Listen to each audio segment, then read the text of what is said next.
La liberté, tout le monde a un concept à propos de la liberté, associé à la prison, à la liberté politique. Mais ici, qu'est-ce que ça veut dire?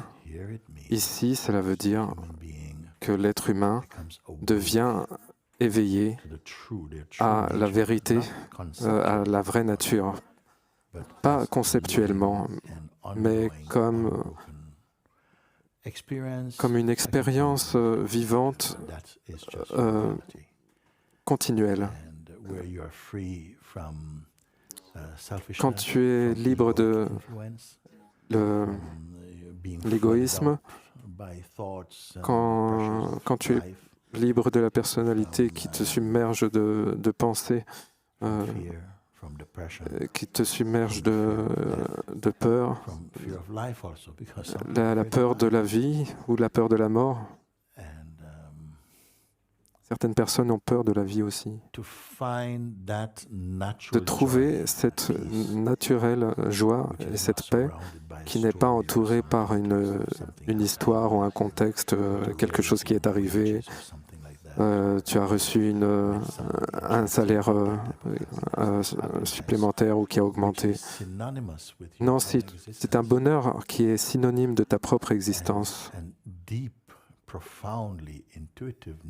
Et une connaissance profonde, intuitive de ce que tu es, et que ce que tu es impérissable. Ce que tu es, encore une fois, ne se termine pas à la fin de ce corps. Et cette connaissance, que tu la connaîtrais au-delà même de la croyance. Comment tu sais quelque chose comme ça au-delà de la croyance? Pas que je crois à la vie après la mort, mais non, pas ça, non.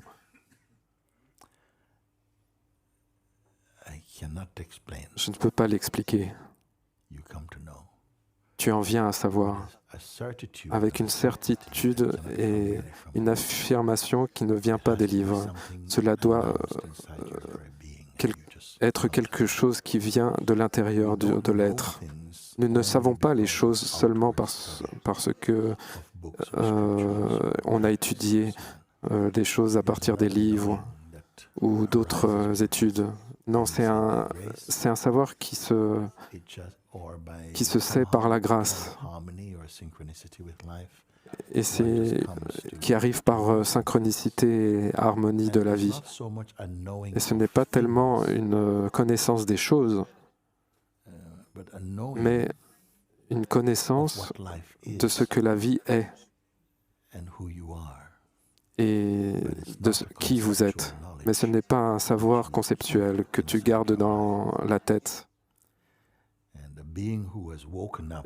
Un être qui s'est éveillé du sommeil, et ce sommeil que j'appelle le sommeil de la personnalité, parce que tous les êtres humains sont nés avec une conviction. Ils ne sont pas nés avec une conviction, mais au moins on développe une conviction que nous sommes ce corps, premièrement, et le conditionnement qui surgit dans ce corps.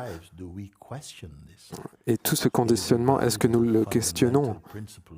C'est regardé comme un fait premier. Mais l'être qui est éveillé sait que ce n'est pas vrai